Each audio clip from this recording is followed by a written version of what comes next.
গোপালগঞ্জের কাশিয়ানীতে অবৈধ বাঁধ অপসারণ করে মাহমুদপুর এলজিইডি খাল দখলমুক্ত করেছে উপজেলা প্রশাসন।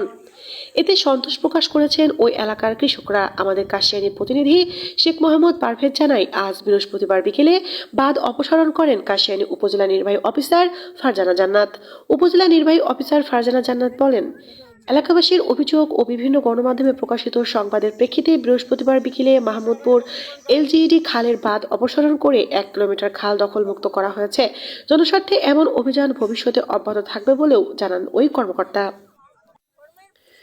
এ সময় সহকারী কমিশনার ভূমি মুনমুন পাল, ওসি মোহাম্মদ শফিউদ্দিন খান, উপজেলা কৃষি কর্মকর্তা কাজী এজাজুল করিম, ভারপ্রাপ্ত মৎস্য কর্মকর্তা মোহাম্মদ আনিসুর রহমান প্রধান, বিএডিসি কর্মকর্তা মোহাম্মদ ইমরান, দিঘরগাদী ইউনিয়ন ভূমি সহকারী কর্মকর্তা কাজী Shawkat Hossain, UP chairman Enamul Haque Miraj, UP সদস্য আশিস মিস্ত্রি সহ বিভিন্ন ইলেকট্রনিক্স ও প্রিন্ট মিডিয়ার সাংবাদিকরা উপস্থিত ছিলেন।